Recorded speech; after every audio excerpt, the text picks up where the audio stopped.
Buenos días, en esta unidad vamos a aprender cómo comer alimentos sin gluten de forma divertida.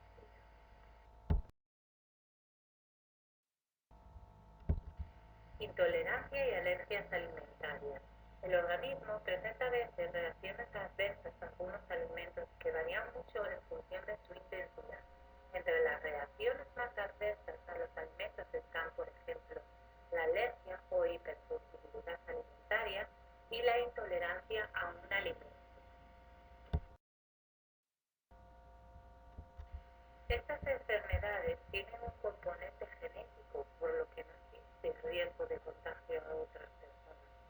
Las precauciones o riesgos son hacia el propio enfermo. ¿Sabes cuál es la diferencia entre intolerancia y alergia alimentaria? La alergia o hipersensibilidad alimentaria es la reacción adversa que presenta un individuo tras la ingestión, contacto o inhalación de un alimento con una causa inmunológica comprobada.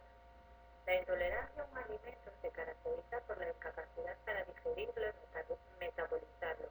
En este caso, no interviene ningún mecanismo de defensa inmune. Por tanto, en la alergia interviene el sistema inmunitario, mientras que la intolerancia no.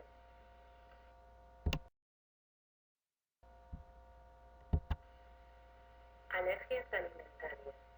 Son una forma específica de reacción adversa a un alimento o a alguno de sus componentes. Es una respuesta exagerada de nuestro sistema inmunológico que se produce cuando nuestro cuerpo entra en contacto con un alimento. Sucede, por tanto, cuando el sistema inmune no funciona bien y produce anticuerpos para defenderse y acabar con ese supuesto amigo.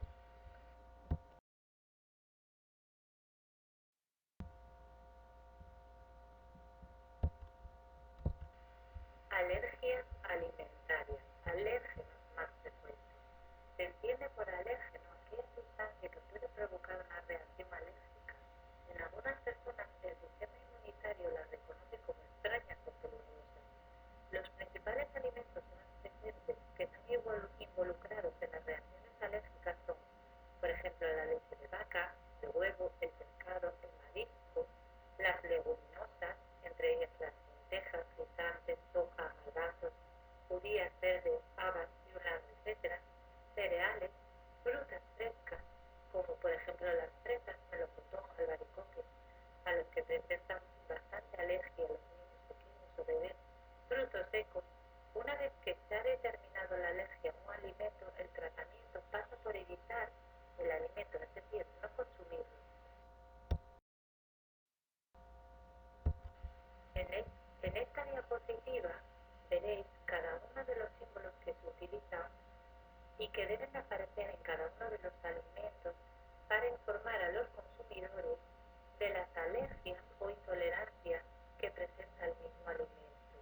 Por ejemplo, gluten free, que significa que no contiene gluten, o lactose free, que tampoco contiene lactosa, como sugar free, que está libre de azúcar, por tanto es bueno ese alimento para los diabéticos.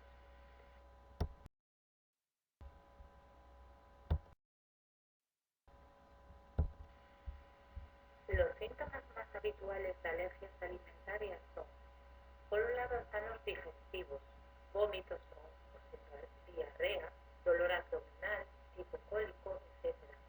Cutáneos, por ejemplo, picor, dermatitis atópica cuando nos salen ronchos en la piel, hinchazón de los labios, la boca, la lengua, cara y o garganta, urticaria que nos pica mucho y no podemos dejar de rascarnos, enrojecimiento de la piel o edema. Respiratorios como el moqueo, congestión nasal, estornudos, tos, asma o disnea, que es la dificultad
diestre, gases, diarrea, de olor fétido. Pasado un tiempo de entre 30 minutos y 2 horas después de comer o beber alimentos que contengan lactosa, las molestias suelen aliviarse, es decir, desaparecen o son menores, pero muchas veces no es el caso y hay que acudir al médico.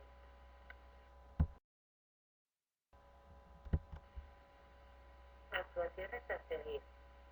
Entre otras, no dar alimentos que contengan lactosa a los niños o bebés. Especialmente, tener cuidado con la leche, crema de la leche, leche en polvo, evaporada o condensada, yogur, queso, helados, sorbetes, batidos, masillas, postres lácteos, chocolate con leche, alimentos fritos con mantequilla, pollería que contenga leche o derivados de la leche, entre muchos otros.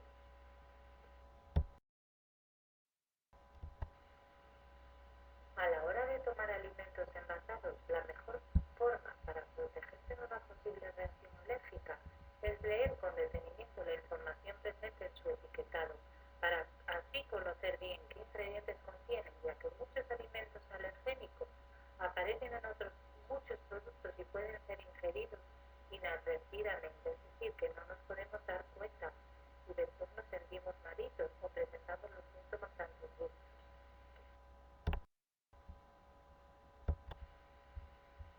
Una vez expuesta la intolerancia a la lactosa, vamos a ver qué significa o en qué se basa la intolerancia al gluten. ¿Qué es la enfermedad celíaca?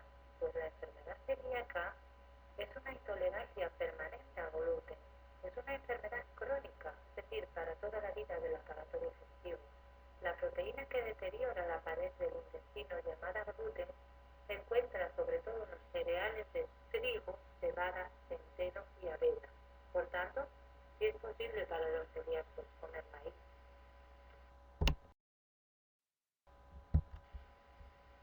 En esta imagen podéis ver alimentos prohibidos para aquellas personas celíacas. Por ejemplo, el pan, siempre que no sea de maíz, en cual caso puede consumirse.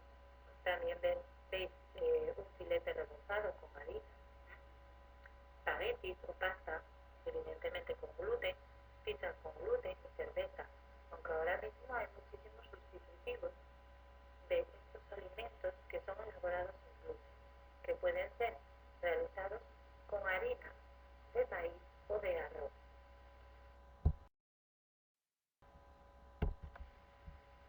Los síntomas más frecuentes en el niño son hinchazón y dolor abdominal, gases, diarrea crónica todo el día al baño o estreñimiento, todo lo contrario, vómitos, pérdida de apetito y de peso, alteraciones en el carácter, aspecto triste, retrasos en el crecimiento del niño, anemia por falta de hierro que no responde al tratamiento, pequeñas heriditas en la boca, por ejemplo en la lengua, encías o en el paladar, así como alteraciones en el esmalte de los dientes.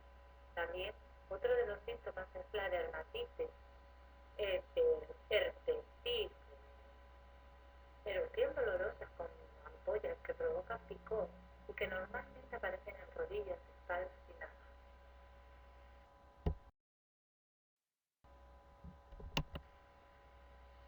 Algunas ideas sobre su tratamiento. El único tratamiento para esta enfermedad de gluten consiste en llevar una dieta estricta sin gluten para toda la vida, lo que hace que desaparezca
madre de vino, de pies naturales y un largo etcétera.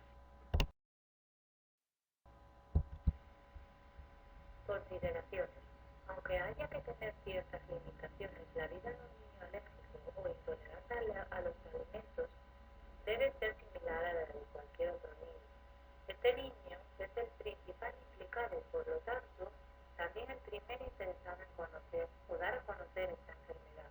Es importante enseñarle a distinguir entre lo que puede o no puede tomar.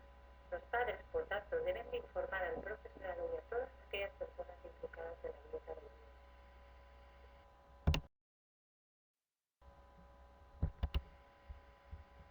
Muchas gracias por vuestra atención. Para más información podéis consultar las páginas que figuran en esta diapositiva: Fundación de la Enfermedad Celíaca o la de la Federación de Asociaciones de Celíacos de España y también la del Consejo Europeo de Información sobre la Alimentación.